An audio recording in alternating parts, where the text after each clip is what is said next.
யாழ்ப்பாணம் செல்வச்சந்நிதி ஆலயத்திலிருந்து கதிர்காம பாத யாத்திரை செல்வது வழக்கம்.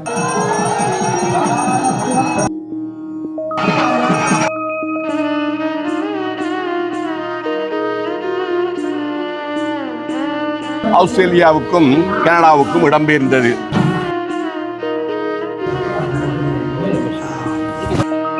அழகனை அந்த கந்தா கடம்பா என்று கதறியாடும் அந்த முருகனை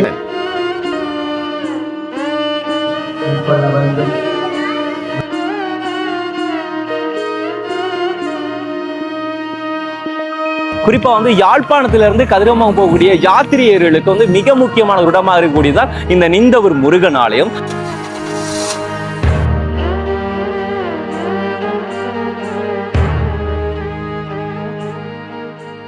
welcome to RG with KG. இன்னைக்கு நம்ம எங்க நிற்கிறோம் அப்படின்னு சொல்லி பார்த்தீங்கன்னு சொன்னா அம்பாறை மாவட்டத்தில் இருக்கக்கூடிய நிந்தவூர் ஸ்ரீ முருகன் ஆலயத்துல தான் நிற்கிறோம். எதற்காக அப்படின்னு சொல்லி பார்த்தீங்கன்னு சொன்னா இந்த ஆலயத்துல இன்னைக்கு கும்பாபிஷேகம் நடக்குது. ஸோ அதை தான் காண்பிக்க போறோம். கும்பாபிஷேகம் வளமையா எல்லா இடங்களையும் நடக்கிறது வளமை தானே தம்பி, இதை காண்பிக்கிறதுல இதுல புதுசா என்ன இருக்கு அப்படின்னு சொல்லி நிறைய கேட்பீங்க. ஆனா அது ரொம்பவே முக்கியமானது. ஏன்னு சொன்னா இலங்கையில் நடந்த உள்நாட்டு போருக்கு முன்பதாக, அதாவது 87ஆம் ஆண்டு அந்த கலவரங்கள் அதெல்லாம் நடந்துச்சு இல்ல, அப்போ ஸோ 87ஆம் ஆண்டு 86ஆம் ஆண்டு இஸ்லாமிய சொந்தங்களுக்கு நடுவில் இருக்கக்கூடிய ஒரு ஆலயம் தான் இது. இந்த ஆலயத்தை சுத்தி வளைச்சு பக்கத்துல எந்த தமிழர்களுமே கிடையாது. இதை சுத்தி இருக்கக்கூடியவங்க இஸ்லாமிய உறவுகள். ஸோ 87ஆம் ஆண்டு நடந்த இனக்கலவரங்கள்ல போது இடித்து அளிக்கப்பட்ட ஒரு ஆலயம் தான் இந்த முருகன் ஆலயம். அதுக்கப்புறமா இன்னைக்கு தான் மறுபடியும் இந்த ஆலயத்துல கும்பாபிஷேகம் நடக்குது. ஸோ இந்த கும்பாபிஷேகத்தை செய்து வைக்கிறவங்க பார்த்தீங்கன்னு சொன்னால் ஆஸ்திரேலியாவில் இருக்கக்கூடியவங்க. ஸோ அவங்களோட மூதாதையர்கள் மூலம் தான் இந்த ஆலயம் அந்த காலத்தில் அப்படியே தொடர்ச்சியாக மக்களோட வழிபாட்டிற்காக அதை அப்படியே நடத்தி கொண்டு வந்தாங்க. ஆனால் 87ஆம் ஆண்டு அந்த கலவரத்தில் இடித்து ஒழிக்கப்பட்டதுக்கு பிறகு அது பெரும்பாலும் அது பெருசாக நடைமுறைப்படுத்தாமல் இருந்தது. குறிப்பாக யாழ்ப்பாணத்திலிருந்து கதிர்காமம் போகக்கூடிய யாத்திரிகர்களுக்கு மிக முக்கியமான ஒரு இடமாக இருக்கக்கூடியதான் இந்த நிந்தவூர் முருகன் ஆலயம். ஸோ இதை இப்போ புனர்நிர்மாணம் செய்து இன்னைக்கு கும்பாபிஷேகம் பண்ணியிருக்காங்க. ஸோ இதை பற்றின முழுக்க வரலாறுகள் 87ஆம் ஆண்டு எப்படி இடித்தளிக்கப்பட்டது, மறுபடியும் மேல் இது இன்னைக்கு கும்பாபிஷேகம் செய்யப்படுது அப்படின்னு சொல்லி பல விஷயங்களையும் நாங்கள் இந்த ஒரு வீடியோவில் பார்க்கறதுக்காக வேண்டியிருக்கோம். அண்ட் இந்த ஒரு வீடியோ முழுசாக பார்க்கறது முன்னால் நம்ம சேனலில் புதுசாக பார்க்குறவங்களா இருந்தால் முதல்ல நம்ம சேனலை சப்ஸ்கிரைப் பண்ணிட்டு அப்படி பெல் பட்டனை கிளிக் பண்ணுங்க. இப்போ வாங்க வீடியோக்குள்ள இருக்கலாம்.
அந்த பிரதான கும்பமும் வந்து கொண்டிருக்கின்றன.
கும்பங்கள் எல்லாம் இப்பொழுது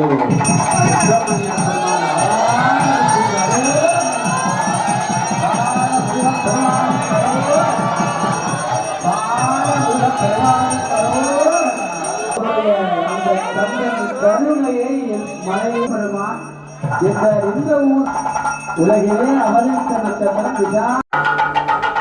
அடுத்ததாக மக்கள் வழிபாட்டிற்காக இந்த உபயோகாரத்தினாலே அமைக்கப்பட்டிருக்கின்ற நீங்கள் பெருமானுக்கு இப்பொழுது ஆதித்தேவம் நடைபெறப்போகிறது. அதை தொடர்ந்து இந்த ஆலயத்தில்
இவர் எல்லாத்துக்கும் மேலே அப்படியெல்லாம் இல்ல. அவர் வீட்டை வந்துட்டாங்க. வீட்டை பத்திரிகை முதல் பத்திரிகை வீட்டை கொண்டு வச்சுட்டு போனாங்க. அது விதமான தலை அந்த மண்டை கிடையாது. எங்களுக்கு ஒரு பெரிய தலை, எங்களுக்கு கிடைச்ச சொத்து அந்த மாதிரி ஒன்று எல்லாரும் இல்ல இல்ல அந்த அந்த அறிவு அந்த விதிக்கணும். ஆமா அவர் என்ன பத்திலா பத்திலா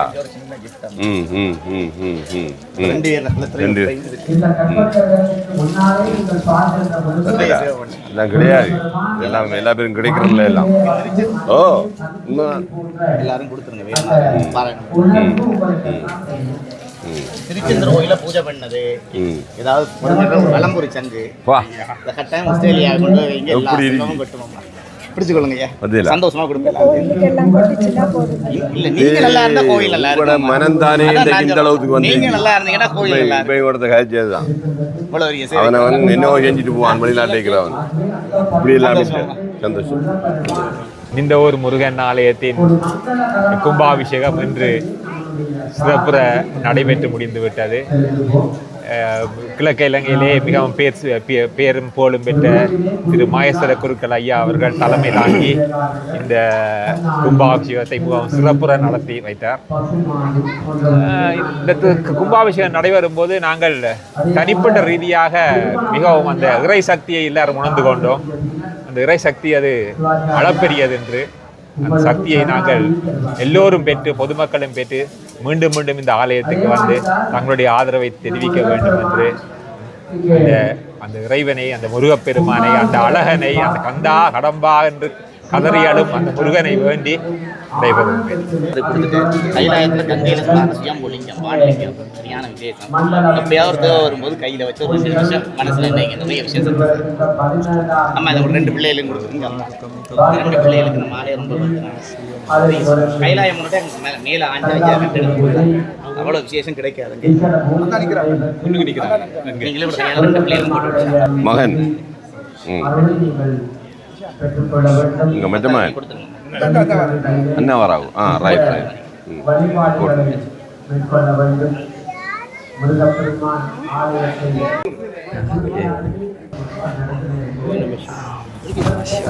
அடுக்க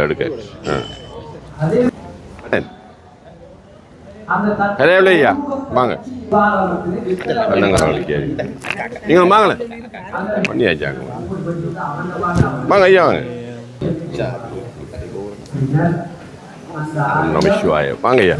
ஓகே, உண்மையில் வந்து நம்ம இது வரைக்கும் பல இடங்களுக்கு போயிருக்கோம். ஸோ அந்த ஸ்டோரிகள் தெரிஞ்சு நம்ம எக்ஸ்பிளைன் பண்ணால் சில பேர் வந்து ஏற்றுக்கொள்ள மாட்டாங்க. நாமளாம் ஒன்று கிரியேட் பண்ணி சொல்கிறதான்னு சொல்லுவாங்க. அதனால வந்து அந்த இடத்துக்கு தெரிஞ்சவங்க, அந்த வரலாறுகளை தொன்மைகளை வந்து படித்து கொண்டவங்க, அங்கேயே இருந்து வாழ்ந்தவங்க, அவங்க கிட்ட கேட்டால் மட்டும்தான் வந்து அது உண்மையான வகையில் போய் சேரும். அப்படிங்கிறனால உண்மையில இந்த ஆலயம் சார்ந்த வரலாறுகள் வந்து ஐயாவுக்கு நிறைய வந்து தெரியும். ஸோ அதனால அவங்க கிட்ட வந்து கேட்டு மக்களுக்கு வந்து நம்ம தெளிவுபடுத்துறது வந்து மிக நல்ல விஷயமா இருக்குன்னு நினைக்கிறேன். வணக்கம் ஐயா. வணக்கம். வணக்கம். இப்போ உங்களை பற்றி சின்னதாக ஒரு அறிமுகம் தந்துட்டு இந்த வரலாறுகள் வந்து எல்லா பேர்கிட்ட போய் சேர்ற மாதிரி எக்ஸ்பிளைன் பண்றீங்க. நான் இந்த ஊருக்கு அருகாமையில் இருக்கக்கூடிய முத்தமிழ் வித்தகர் சுவாமி விவேகானந்த அடிகளார் பிறந்த காரதீவை சேர்ந்தவன். நான் ஒரு உதவி கல்வி பணிப்பாளராக இருந்தது. அதே நேரத்தில் ஒரு ஊடகவியலாளராக இருக்கின்றேன். பல்வேறு அமைப்புகளிலே ஆன்மீக அமைப்புகளில் இருக்கின்றேன். அந்த வகையில் மேன்மைகோள் சைவ நீதி விளங்குக உலகமெல்லாம். குன்றுதோறாடும் முருகனுக்கு குமரனுக்கு இன்று குடமுழுக்கு. அந்த குடமுழுக்கு இன்று இந்த ஊரிலே நடைபெறுகின்றது. அது எவ்வாறு என்று நீங்கள் வினவ தோன்றலாம். அம்பாறை மாவட்டத்திலே இருக்கக்கூடிய நிந்தவூர் பிரதேசத்திலே பல்லாண்டு காலமாக இந்த முருகன் ஆலயம் அமைந்திருந்ததாக வரலாறுகள் கூறுகின்றன. இந்த ஊரிலே இருந்திருக்கக்கூடிய பூர்வீக தமிழ் குடிகளிலே தம்பியப்பா என்று சொல்லப்படுகின்ற அன்பர் இந்த இடத்திலே ஆலயம் அமைய வேண்டும் ஒரு சிந்தனையை கொண்டிருந்தார். அந்த காலத்திலிருந்து யாழ்ப்பாணம் செல்வச்சன்னதி ஆலயத்திலிருந்து கதிர்காம பாத யாத்திரை செல்வது வழக்கம். இன்றும் அது தொடர்ந்து கொண்டிருக்கின்றதை அனைவரும் அறிவார்கள். கதிர்காமத்திலிருந்து பாத யாத்திரையாக வருபவர்கள் இந்த ஊரிலே இந்த இடத்திலே வாகை மரம் ஒன்று இருந்தது. அந்த வாகை மரத்துக்கு கீழே அவர்கள் ஒரு சிறு முருகன் சிலையை வைத்து வணங்கிவிட்டு சென்றார்கள். ஒவ்வொரு வருடமும் அந்த வாகை மரத்துக்கு கீழ் வந்து அமர்ந்து அந்த முருகன் சிலையை வணங்கிவிட்டு போவது வழமை.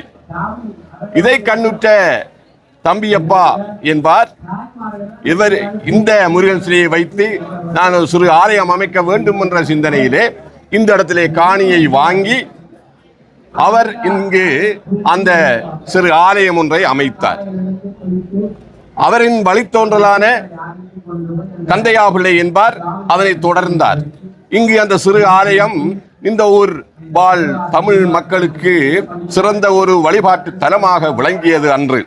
இவ்வாறு சிறப்பாக அது இயங்கிக் கொண்டு வந்திருந்த காலையிலே இலங்கையின் காலதேச வர்த்தமான சூழ்நிலைக்கு இணங்க அவ்வப்பொழுதோ பிரச்சனைகள், இந்த வன்முறைகள் நடைபெறுவதை நாங்கள் அறிவோம்.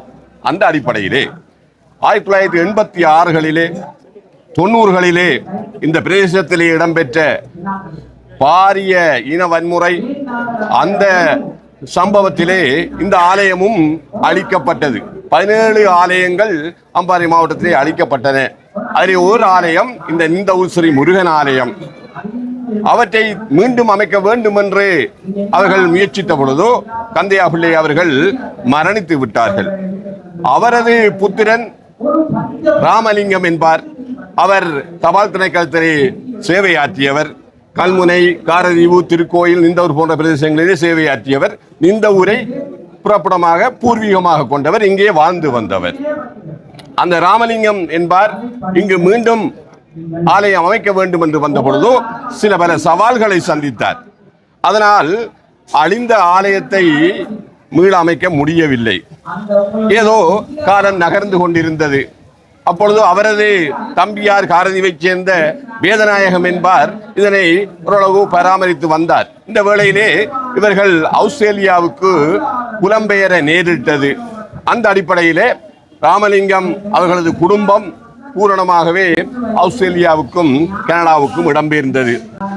ஆஸ்திரேலியாவில் சிட்னியிலே இருக்கின்ற பொழுதோ ராமலிங்கம் அவர்கள் இறுதி தருவாயிலே மரணிக்கின்ற தருவாயிலே அவரது 3வது மகனான ரவீந்திர தேவன் அவரை அழைத்து அந்த நிந்தவூர் முருகன் ஆலயத்தை நீ மீள அமைக்க வேண்டும், அந்த மக்களுக்கு தேவையான வழிபாட்டை இயற்றுவதற்கான களத்தை அமைத்து கொடுக்க வேண்டும், அதை நீ செய்வாயா என்று கேட்டவுடன் இவர் செய்வேன் என்று வாக்குறுதி அளித்தார்.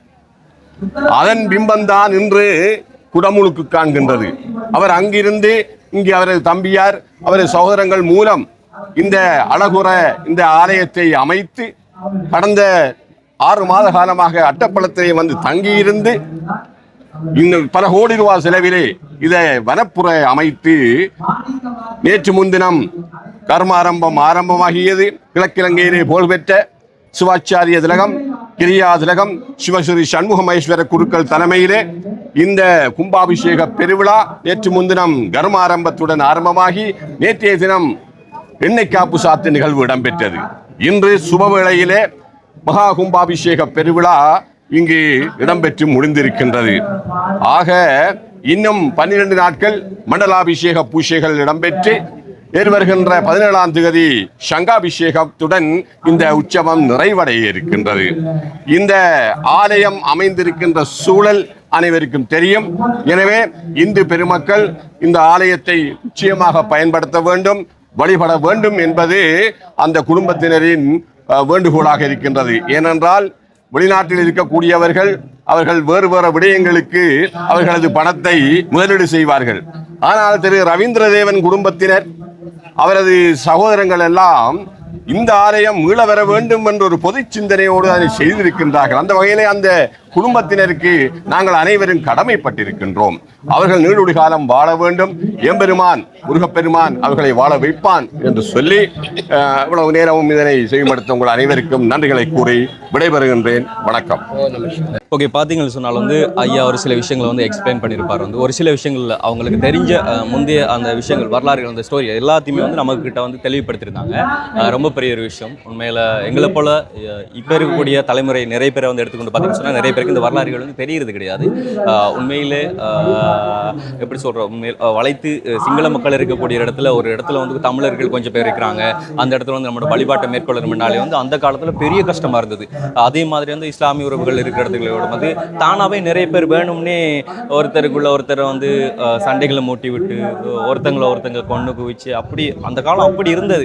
அப்படி நிறைய வரலாறுகள் நம்மலாம் பேப்பர் பத்திரிகைகள் வந்து படிச்சிருப்போம். அது போக இப்போ வந்து சமூக வலைத்தளங்களை வந்துட்டு அப்படி வரலாறுகளாக வந்து பதிவிடும் போது அதை பார்க்குறோம். ஆனால் இப்போ வந்து சுபிட்சம் நிறைந்த ஒருத்தங்களுக்கு ஒருத்தங்களா துணை பிரிச்சுக்கிட்டு அப்படி வாழ்கிறாங்க. அது ஒரு நல்ல விஷயம். ஸோ அப்படியே இருக்கணும் கண்டிப்பாக. அந்த வகையில் தான் இந்த நிந்தவூர் ஸ்ரீ முருகன் ஆலயம் வந்து சுற்றி வர வந்து இஸ்லாமிய மக்கள் இருக்கக்கூடிய ஒரு பகுதி. இந்த பகுதி வந்து அந்த காலத்தில் வந்து இடித்து அழிச்சு ஒழித்திருந்தாலும் இப்போ வந்து இது பண்ணுறதுக்கு எல்லாருமே வந்து ஒத்துழைப்பு பண்ணி எல்லாம் தான் நல்லபடியாக பண்ணுறாங்க. ஸோ இந்த இடம் வந்து மிக முக்கியமாக வந்து ஆரம்பிக்கப்பட்டதுக்கான காரணம் வந்து உண்மையில் பாத யாத்திரைகளுக்கானது. அப்படி பார்த்தீங்கன்னா இப்போ இதுக்குள்ள வந்து அன்னதானம் வந்து இப்போ ரெடி ஆகிட்டுது. ஸோ வந்திருக்கக்கூடிய ஒவ்வொரு பக்தர்களுக்குமே வந்து அன்னதானத்தை சாப்பிட்டுட்டு இங்கிறத கிளம்பலாம். அண்ட் இந்த விஷயங்கள் வந்து காண்பிக்கணும் அப்படிங்கிறதுக்காண்டி தான் நாங்கள் முக்கியமாக வந்திருந்தோம். சொன்னால் அப்படியான வரலாறுகள் வந்து அப்படியே கட்டி காப்பாற்றப்பட வேணும், அடுத்தடுத்த சந்ததிக்கு வந்து கடத்தப்படணும் அப்படிங்கிறதுக்காண்டி தான் முக்கியமாக வந்து நாங்களும் வந்திருந்தோம். எங்களை வந்து இங்கே இன்வைட் பண்ணியிருந்தாங்க. அது வந்து சங்கர்ஜியோட வந்து ஸோ வந்து சிவசங்கர் ஐயா மூலம் தான் வந்து நாங்களும் வந்து இங்கே வந்திருந்தோம். ஸோ அந்த வகையில் சிவசங்கர் ஐயா அவரோட சேர்த்து எங்களை வந்து இன்வைட் பண்ணது நாங்களும் ஆலய பரிபாலன சபைக்கு வந்துட்டு ரொம்ப தேங்க் பண்ணி கொள்கிறோம். நாங்கள் வந்து அண்ட் இந்த ஒரு வீடியோ பற்றின உங்கள்கிட்ட கருத்தை வந்து வீடியோக்குள்ளே கமெண்ட்டில் சொல்லுங்கள். நாங்கள் நெக்ஸ்ட் வீடியோவில் சந்திக்கிறோம். ஓகே, பாய்.